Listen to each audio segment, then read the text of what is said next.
شعر جو وہ کہنے کی ضرورت پڑی تو وہ جو ہے ہمارے استاد جو تھے انہوں نے جو ہے میں نے کچھ شعر کہے تو انہوں نے ان کو اس میں شامل کیا.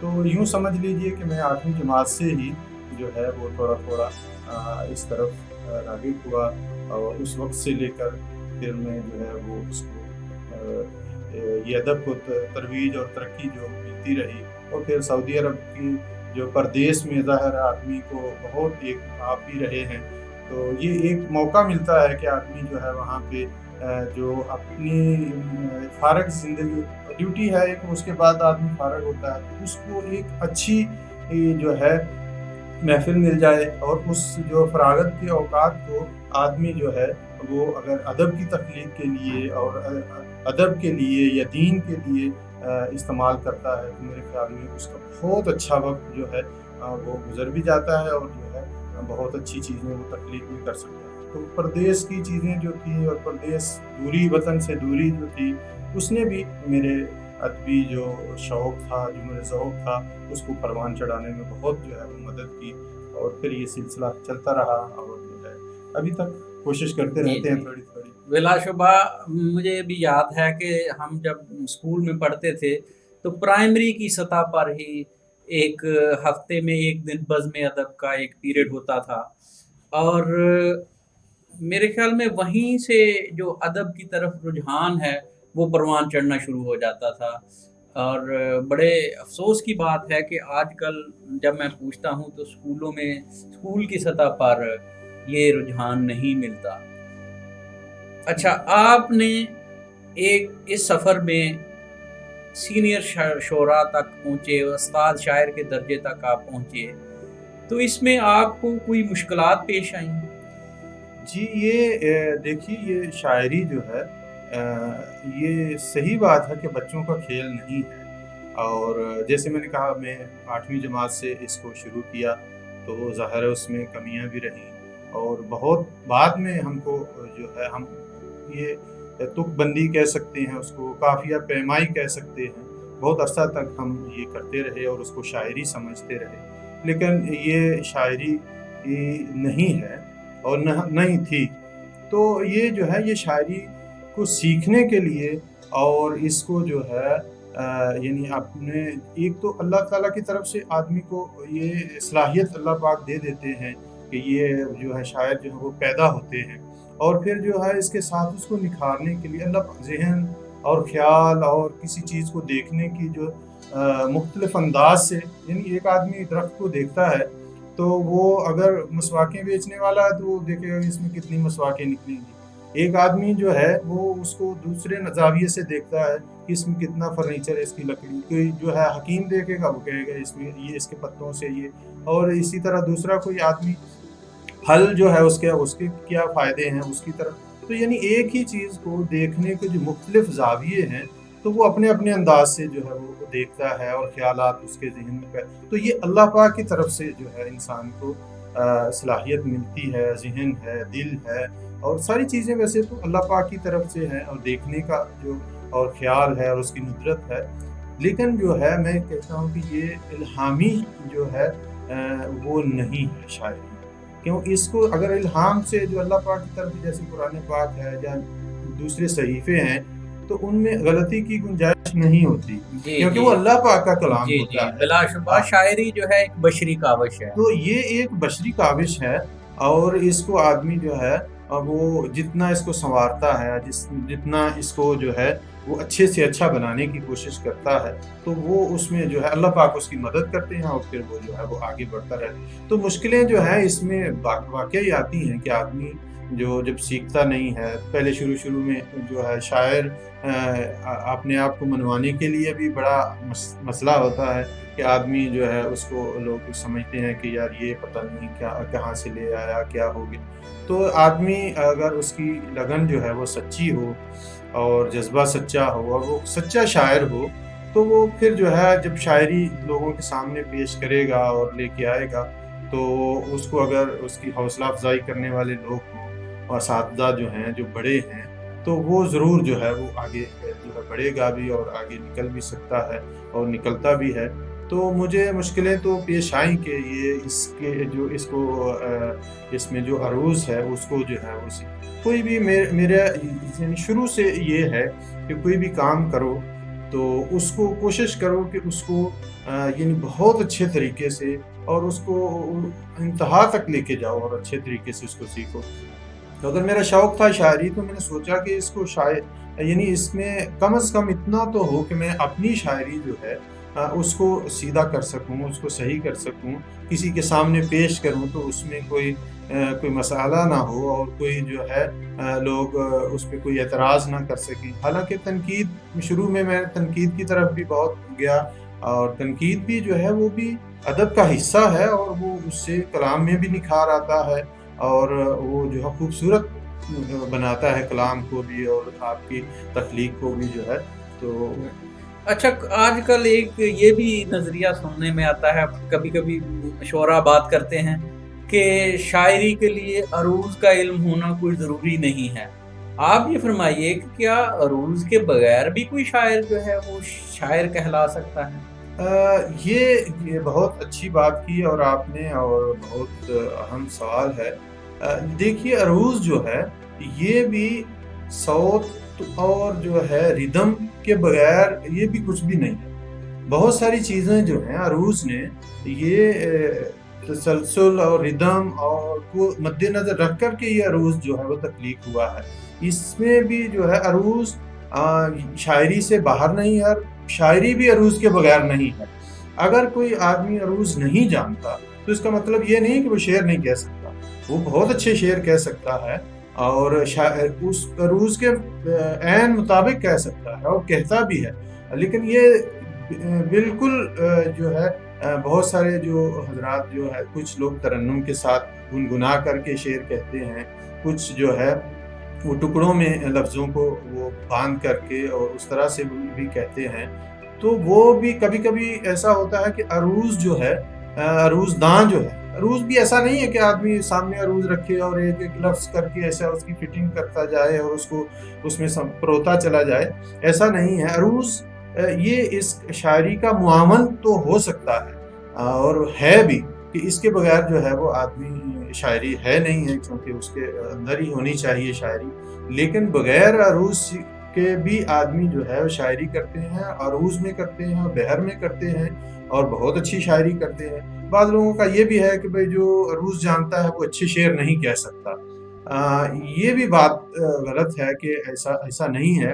لیکن یہ بھی ضروری نہیں ہے کہ جو آدمی عروض جانتا ہے وہ شاعری بھی کر لے گا. بہت سارے پروفیسر ہیں, بہت سارے لیکچرار ہیں اور کالجوں یونیورسٹیوں میں جو ہے وہ اس کو عروض کو بھی پڑھانے والے ہیں, وہ ایک مصرع نہیں کہہ سکتے. جیسے ہم کبھی کبھی محفل میں بھی کچھ لوگ سامعین میں بیٹھے ہوتے ہیں اور وہ شاعر نہیں ہوتے, اس کے باوجود بے وزن شعر کو وہ پہچان جاتے ہیں.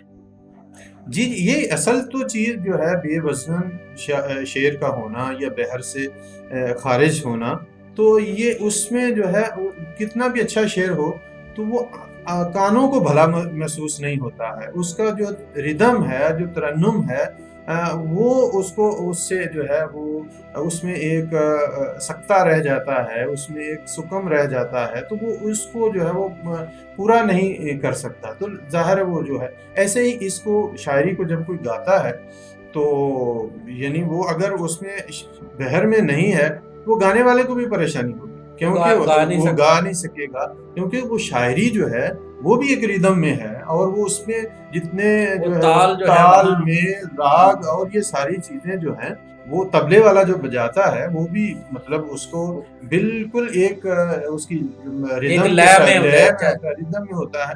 تو اگر جیسے ہی شاعر جو ہے یہ گلوکار جو ہے گانے والا وہ جیسے ہی وہ لفظوں کو آگے پیچھے کرے گا, یا تو وہ بہت اچھا سنگر ہے تو وہ کوئی تان وان اچھی کھینچ کر کے لفظوں کو کھینچ کے جو ہے وہ پورا کر لے گا, لیکن اس کو پورا کرنا پڑے گا.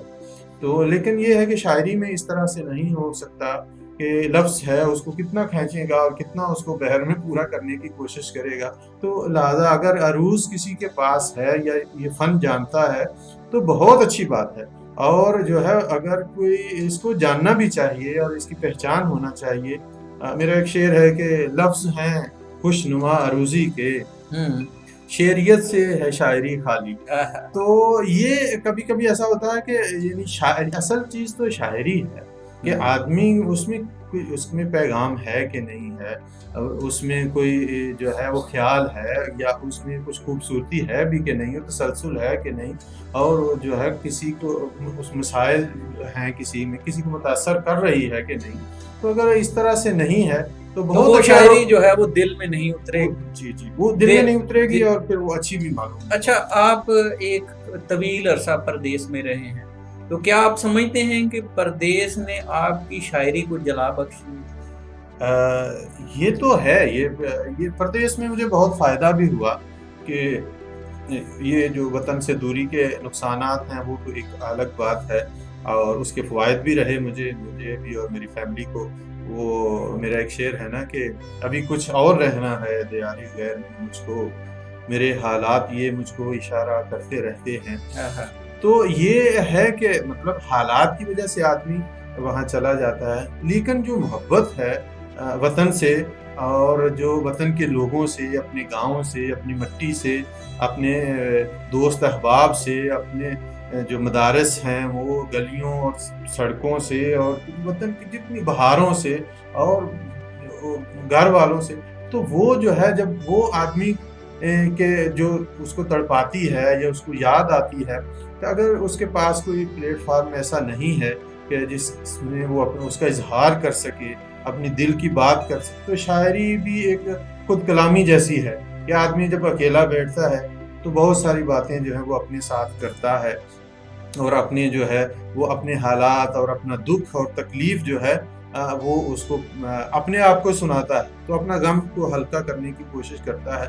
تو یہ پردیس نے مجھے ایک تو یہ فائدہ دیا واقعی شاعری میں میرا، لیکن اس کے ساتھ ایک اور فائدہ یہ ہوا کہ ہمیں سعودی عرب میں بہت سارے دوست ہمارے انڈیا سے بھی تھے، اور وہ بہت اچھی اردو جانتے تھے، اور ہمیں ان سے فائدہ اٹھانے کا موقع بھی ملا.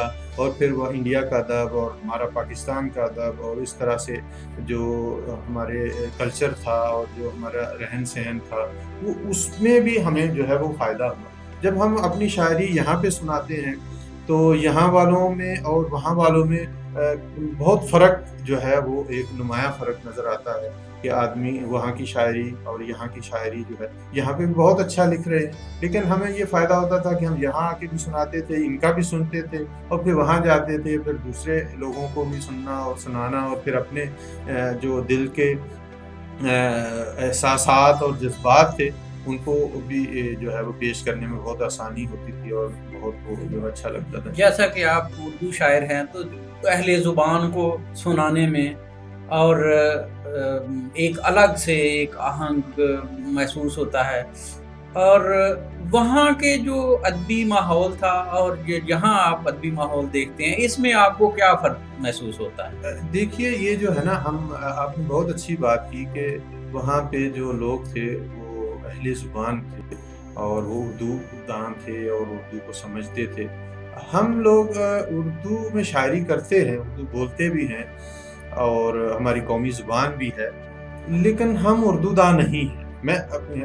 ہم پنجابی لوگ ہیں، اور ہمارا پنجابی کا جو لامحالہ بھی ہماری جو ہے شاعری میں پنجابی کا لہجہ اور پنجابی کے الفاظ اور جو ہے وہ آ جاتی ہیں. ہم شروع میں بہت جو عام بول چال میں جو ہمارا تلفظ تھا وہ بھی یعنی اس میں بھی اغلاط ہوتی تھی. جیسے اکثر پنجابی میں ہم غلط کو غلط کہتے ہیں، اور بہت سارے ہم پھر ذکر کو ذکر اور فکر کو فکر، اور میں نے اس میں بھی کچھ شعر کہہ رکھے ہیں کہ یہ ہے کہ جو کسی نے کہا کہ غلط کو غلط کہنا بھی غلط ہے. تو یعنی ہمیں یعنی شروع سے ہی ہم پنجابی لوگوں میں رہے، اور ہمارا رہنا سہنا جو ہے وہ پنجاب کا، اور ہماری مادری زبان بھی وہی پنجابی، تو اس کا بہت اثر ہوا. لیکن جو وہاں پہ ہم جب وہ اہل زبان لوگوں سے ملتے رہے اور ان کے ساتھ جو ہے، حالانکہ میں پنجابی ہو کر کے بہت کم پنجابی میں شاعری کی، اردو میں ہی زیادہ کی، تو یعنی وہ ہم کو ان لوگوں سے استفادہ ہم نے کیا، ان سے فائدہ بھی اٹھایا، ان سے سیکھا بھی اور بہت اچھے لوگ تھے، اور بہت جو ہے وہ ہماری تنظیم جو تھی بزم اردو ادب الحاصہ سعودی عرب میں، تو وہاں پہ لوگوں سے ہم نے بہت فائدہ ہم کو ہوا اس کا، اور ہم نے اہل زبان سے سیکھا. اور یہاں پہ پھر جو ہے فرق یہ کہ وہاں کے بہت ساری چیزیں جو ہیں جو ہم نے سیکھی ہوئی ہیں، تو یہاں پہ پھر وہی ہمیں مسئلہ تو وہ درپیش ہوتا ہے کہ ہم اس کو پنجابی کو پھر اس میں شامل کرنے کی کوشش کرتے ہیں، یا ہو جاتا ہے تھوڑا بہت. تو پھر جو ہے تو یہ جو ہے جو پہلے آپ نے سوال کیا تھا، یہ چیزیں جب ہم اس میں دیکھیں گے عروض اگر آپ سمجھتے ہیں یا آپ کو پتہ چلتا ہے کہ تلفظ اور اس کی ادائیگی اور اس کا بول چال اور کس طرح سے اس کو استعمال کیا جا سکتا ہے. لفظ تو مطلب ایسا تو نہیں ہے، یہ وہ تو ڈکشنری میں بھی مل جائیں گے، تو یہ لیکن یہ شاعری میں استعمال، اس کا استعمال کیسا ہے، کیسے کرنا ہے، یہ جو ہے یہ فن لفظ ہے. نے بول کے نہیں، یہ شاعر نے اپنے شعور سے یہ معلوم کرنا ہے. اور میں خود بھی وہاں رہ کے، جیسے وہاں میں اردو شاعری ہی زیادہ کی ہے، اور پنجابی کا ماحول چونکہ وہاں پہ مجھے سعودی عرب میں نہیں مہیا تھا، اس لیے میں زیادہ اردو شاعری کی طرف راغب رہا. اور جب میں یہاں آیا ہوں تو میں باقاعدگی سے پنجابی لکھی بھی ہے، اور پنجابی مشاعروں میں پڑھتا بھی ہوں اور فخر کے ساتھ پڑھتا ہوں. اور مجھے کوئی پوچھے تو میں کہتا ہوں کہ دیکھو، اردو اور پنجابی دونوں میری دو آنکھیں ہیں. مجھ سے یہ مت پوچھو کہ تم ان میں سے کس سے زیادہ پیار کرتے ہو. ایک میری مادری زبان ہے، ایک میری قومی زبان ہے، مجھے دونوں سے پیار ہے. ہاں، یہ ایوب صابر صاحب آپ نے بات بالکل صحیح کی. اس میں ہم نے وہاں پہ جو مسئلہ جو درپیش تھا، یعنی ہمارا جو دوداں طبقہ تھا، ہم وہاں پہ پنجابی نہیں پڑھ سکتے. تو یعنی یہ ایک طرح سے عالمی ماحول تھا وہاں پہ لوگ جو ہے، اور یہاں پہ ہمیں پنجابی زبان، اور ظاہر ہے ہم تو یعنی اس میں کوئی زیادہ محنت اور مشقت نہیں کرنی پڑے گی پنجابی، کیونکہ ہماری مادری زبان ہے. ہم اس کو اور جو سامعین ہوتے ہیں وہ تقریباً سارے پنجابی سمجھ رہے ہوتے ہیں، جبکہ وہاں پہ 80% اگر ہم پڑھتے بھی تو 80% لوگ جو ہیں وہ ہماری زبان کو شاید پنجابی کو نہ سمجھتے. اس لیے ہم زیادہ اردو شاعری ہی کی اپنی قومی زبان کی ترویج کرتے رہے ہیں. میں نے آپ کی بات کاٹ رہا ہوں کہ وہ ایک بار میں نے ایک غزل کہی تو اس میں نے پنجابی کا قافیہ استعمال کیا، تو اس کے بعد اگلے شعر میں ہی مجھے اس کا وہ ترجمہ بھی جو ہے وہ شعر میں کر کے بتانا پڑا کہ ہم یہ لفظ جو میں نے استعمال کیا ہے، تو وہ اس کا ترجمہ جو ہے وہ لفظ تھا کیڑی. ہاں، کیڑی تھی زندگی. دونوں میں اس کا جو وہ شعر تھا کہ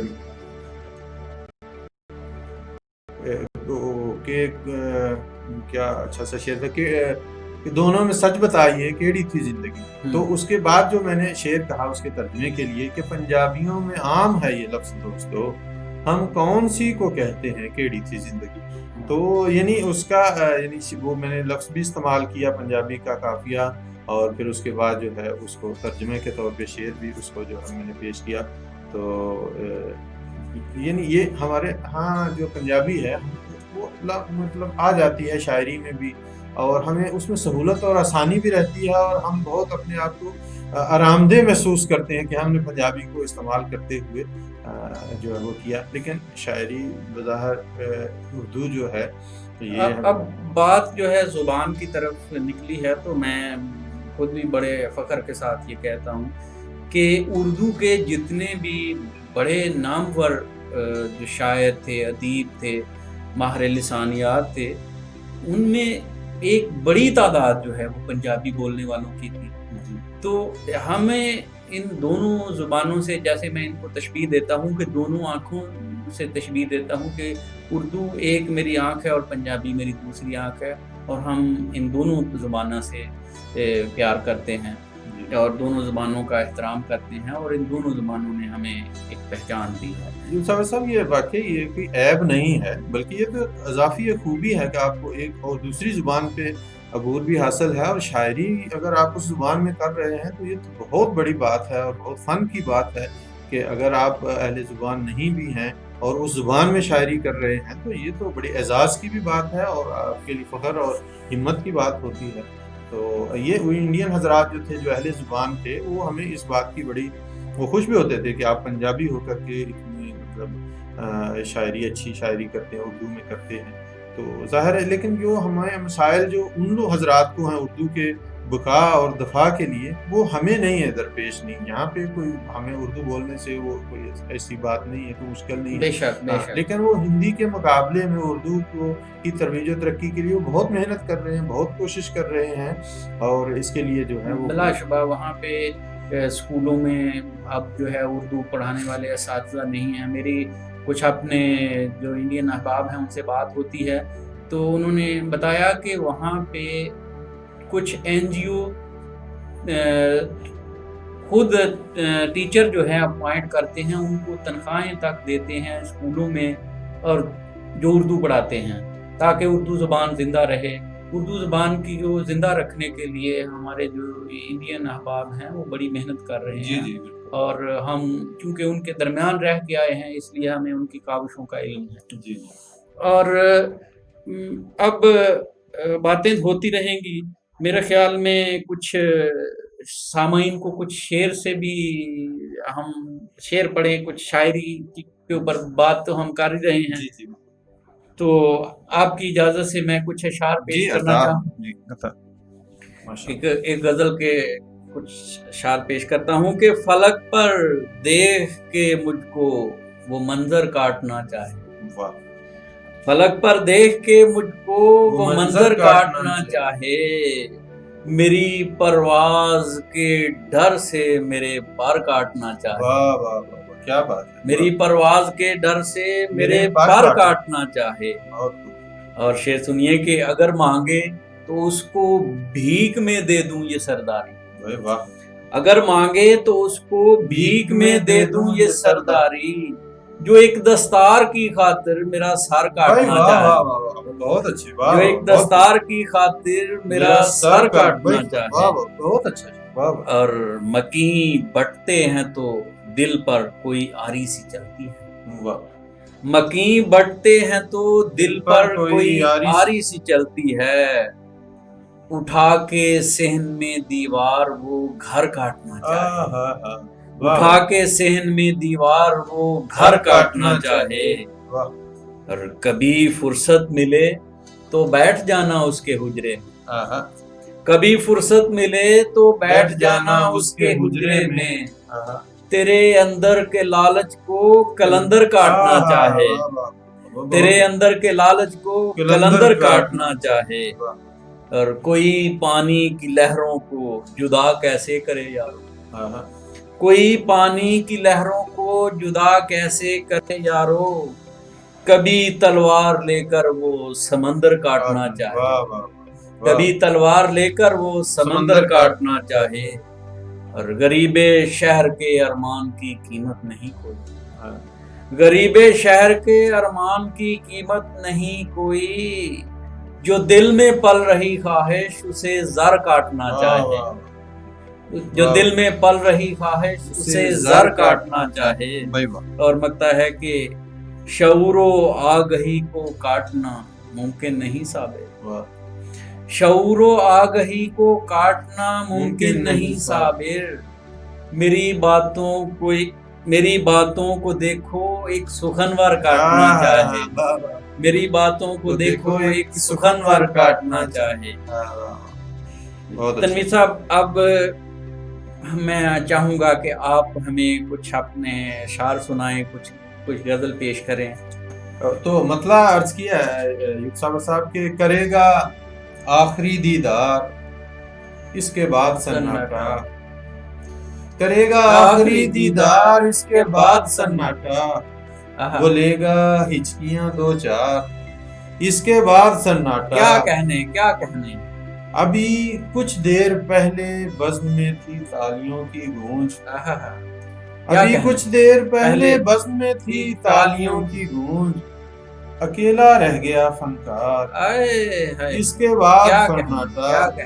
اور شعر کے سخن فرمائیے لیکن حدود ذات میں رہیے. کیا مصرع ہے، کیا سخن فرمائیے لیکن حدود ذات میں رہیے. تو ہم نے کھینچ لی پرکار اس کے بعد سناٹا بہت اعلیٰ بہت اعلیٰ اور شعر کے زمانے بھر کے عیبوں کا بنا پھرتا ہے جو شاکی، زمانے بھر کے عیبوں کا بنا پھرتا ہے جو شاکی، وہ دل میں جھانک لے ایک بار اس کے بعد سناٹا، کیا کہیں وہ دل میں جھانک لے ایک بار اس کے بعد سناٹا۔ اور شعر دیکھیے کہ شباب حسن ہے جب تک یہ دیدہ ور بھی تب تک ہے، شباب حسن ہے جب تک یہ دیدہ ور بھی تب تک ہیں، بہت اعلیٰ ابھی ہے رون کے بازار اس کے بعد سناٹا۔ کیا کہیں اور بہت مغرور تھا اونچی حویلی کے روابط پر، کیا کہنے بہت مغرور تھا اونچی حویلی کے روابط پر، گری قدموں میں جب دستار اس کے بعد سناٹا۔ بہت اعلیٰ بہت اعلیٰ اور وہ شان مال و زر پر گفتگو کرتے نہیں تھکتا، وہ شان مال و زر پر گفتگو کرتے نہیں تھکتا، بہت اعلیٰ بہت اعلیٰ۔ کہا میں نے کہ وہ کردار اس کے بعد سناٹا، کہا میں نے کہ وہ کردار اس کے بعد سناٹا۔ اور شعر مقطع سماعت فرمائیں کہ مصیبت درد رنج و غم غریبی کب تلک تنویر، مصیبت درد رنج و غم غریبی کب تلک تنویر، ذرا سا صبر میرے یار اس کے بعد سناٹا۔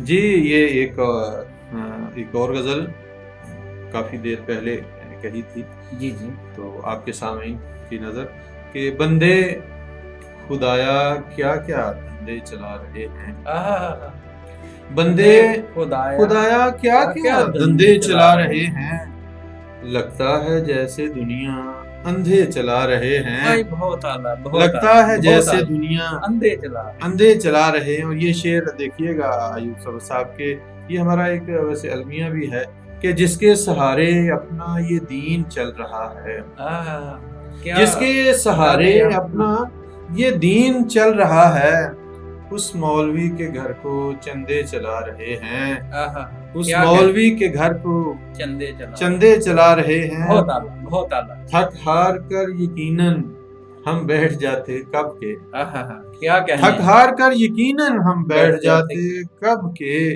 ہم کو ضرورتوں کے پھندے چلا رہے ہیں، ہم کو ضرورتوں کے پھندے چلا رہے ہیں۔ اور یہ قافیہ بھی دیکھیے گا کہ ٹیڑھا نصیب اپنا ٹیڑھا ہی کیا رہے گا، ٹیڑھا نصیب اپنا ٹیڑھا ہی کیا رہے گا، ہم کاوشوں کے کتنے رندے چلا رہے ہیں، کیا کہنے ہیں، ہم کاوشوں کے کافیے پر الگ سے داد، بہت شکریہ کہ ہم کاوشوں کے کتنے رندے چلا رہے ہیں۔ اور رازق تو تو ہے لیکن ہم در بدر جو پہنچے، رازق تو تو ہے لیکن ہم در بدر جو پہنچے، اس کار خیر کو جو بندے چلا رہے ہیں۔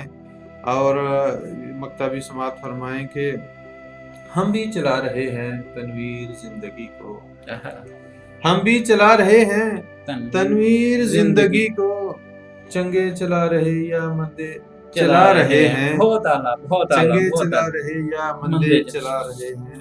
بہت شکریہ تنویر صاحب، کوئی نظم پیش کریں، میں چاہوں گا کہ آپ جی نظم، آپ کی نظمیں بھی بڑے ایک ان میں خاص آہنگ ہوتا ہے، اور جی یہ آپ کی محبت ہے، شکریہ آپ کا۔ میں نظمیں بہت کم لکھتا ہوں، زیادہ تر میرا غزل کی طرف ہی رجحان ہے۔ تو ایک میں نے جو ہے ایک واقعہ کو قلم بند کرنے کی کوشش کی، تو وہ میں آپ کے سامنے پیش کرتا ہوں۔ اس کا نظم کا عنوان ہے کہ ایک پردیسن۔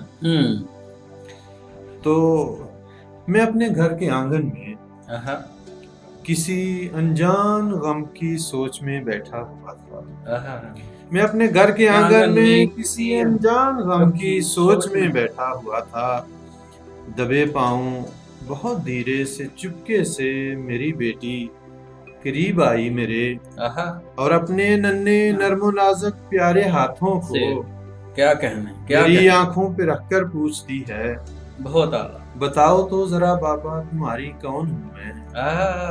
کیا کہنے، کہا کہا میں نے کہ رحمت ہے خدا کی تو۔ کیا کہنے نہیں بابا بتاؤ کون ہوں میں؟ ہوں، کہا میں نے کہ گڑیا ہو میری تم، کیا کہنے میرے دل کا تو ٹکڑا ہے۔ نہیں سچ سچ بتاؤ کون ہوں میں؟ آہا، میری نورے نظر ہو تم، جگر گوشہ ہو تم میری۔ اگر اب کے نہ سچ بولا تو تم سے روٹھ جاؤں گی، آہا، پیوں گی کچھ نہ کھاؤں گی، نہ ہی میں مسکراؤں گی۔ بہت آسان بہت آسان۔ نہیں بیٹا نہیں، ایسا نہیں کرنا۔ ہوں، بتاتا ہوں کہ میری کون ہو تم۔ آہا، تو میری پیاری بیٹی ہے بہت آسان۔ جو میرے گھر میں رہتی ہے، آہا، کہ بن کے ایک پردیسن۔ آہا، یکا یک ہاتھ آنکھوں سے ہٹا کر پوچھتی ہے، آئے، میرے بابل ہوا کیا؟ تیری آنکھوں میں پانی ہے آئے، کہ جس سے ہاتھ میرے ہو گئے گیلے۔ آئے، کہا کیوں مجھ کو پردیسن؟ کیا کہنے میری بیٹی کوئی بابل جو ہی یہ لفظ کہتا ہے تو آنکھیں بھیگ جاتی ہیں، کیا بہت دل کو جلاتی ہیں۔ کیا کہنے یہ کیا کہنے بہت شکریہ۔ کیا کہنے۔ ابھی ہم احمد تنویر سے ان کا کلام سن رہے تھے، انہوں نے خوبصورت غزلیں پیش کی اور دل پذیر نظم پیش کی۔ سامعین، پروگرام سخن شناس ہر سوموار رات 8 بجے سوشل میڈیا پر پیش کیا جائے گا، EDN نیوز کے پر آپ دیکھ سکیں گے، اور اگلے سوموار تک اپنے میزبان محمد ایوب صابر کو اجازت دیجیے، انشاءاللہ حاضر ہوں گے۔ اللہ حافظ۔